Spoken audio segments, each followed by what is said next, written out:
here with WBO junior lightweight champ of the world, Mikey Garcia, a couple days away. Big fight with Juan Carlos Burgos. How's everything going?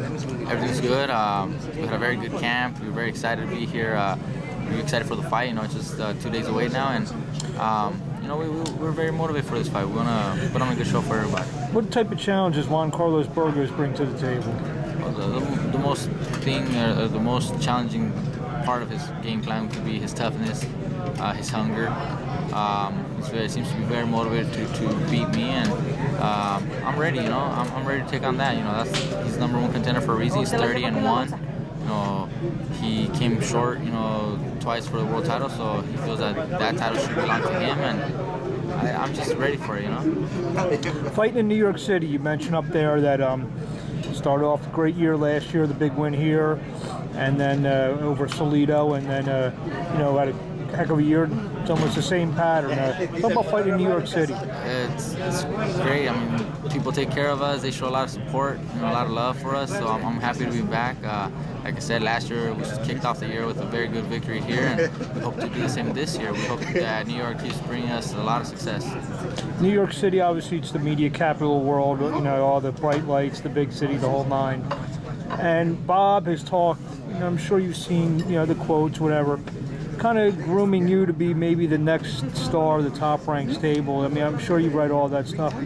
How do you keep kind of grounded or kind of getting ahead, or you know, look at the press clippings and, you know, saying, I am who I am. I don't let that bother me or affect the way I perform, the way I fight or anything.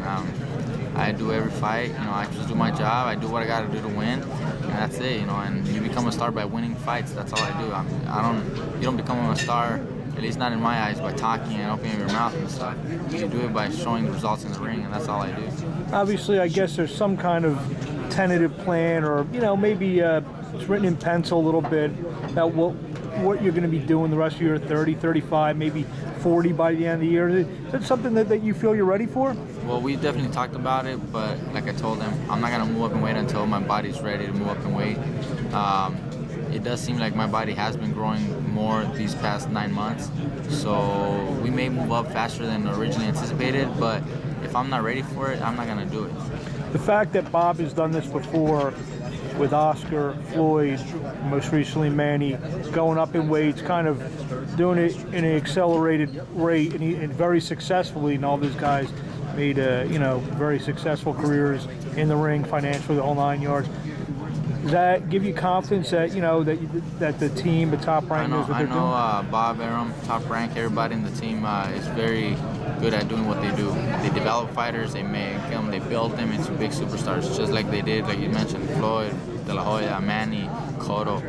You know, so I know, I believe they have the best options available for me, but I have to be ready to move up in weight.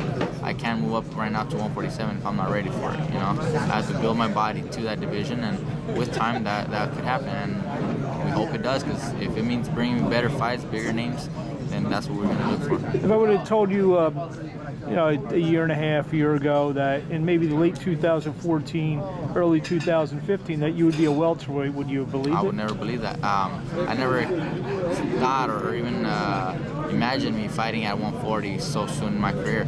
I always believed 130 would be my best weight division, and maybe 135 towards the very end of my career. And as it is now, it may be very likely at 135, maybe next, and maybe 140 or soon after that. And I had never thought about that. So, I mean, it all depends on my body, how my body grows, how it develops, and how I develop as a fighter. You're known for being a, you know, basically a constant professional in and out of the ring. Obviously, a lot of this interview, we've talked about a lot of stuff and a lot of stuff that said maybe your future.